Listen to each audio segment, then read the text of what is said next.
അണ്ണാ സർവകലാശാല ക്യാമ്പസിൽ പെൺകുട്ടിയെ ബലാത്സംഗം ചെയ്ത സംഭവത്തിൽ സ്വന്തം ശരീരത്തിൽ ചാട്ടവാർ കൊണ്ടടിച്ച് പ്രതിഷേധിച്ച് തമിഴ്നാട് ബി അധ്യക്ഷൻ കെ അണ്ണാമലൈ.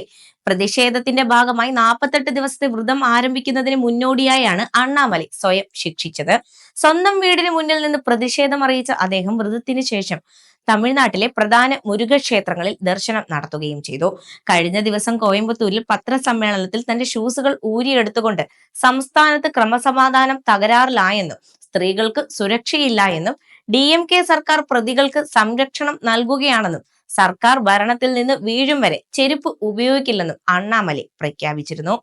ഇതിനു പിന്നാലെയാണ് ചാട്ടവാർ കൊണ്ട് 8 തവണ ശരീരത്തിലടിച്ച് ശിക്ഷിച്ചിരിക്കുന്നത്.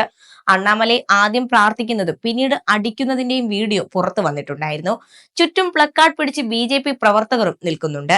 ചാട്ടവാർ അടി പുരോഗമിക്കുന്നതിനിടയിൽ ഒരു പ്രവർത്തകൻ ഓടിയെത്തി അണ്ണാമലയെ തടയുന്നതും പിന്നീട് കെട്ടിപ്പിടിക്കുന്നതും ദൃശ്യങ്ങളിൽ കാണാൻ സാധിക്കുന്നുണ്ട്.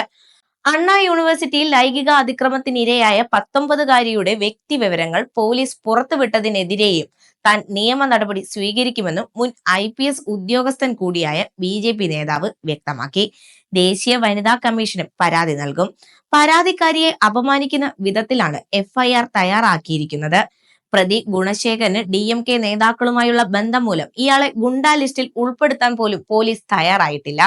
ഗുണശേഖരൻ DMK പ്രവർത്തകനാണെന്ന് പറഞ്ഞ അണ്ണാമലൈ ഇയാൾ ഭരണകക്ഷി നേതാക്കൾക്കൊപ്പം നിൽക്കുന്ന നിരവധി ചിത്രങ്ങളും ദ്രാവിഡ കക്ഷിയുമായി ബന്ധം തെളിയിക്കുന്ന നോട്ടീസുകളും വിതരണം ചെയ്തു.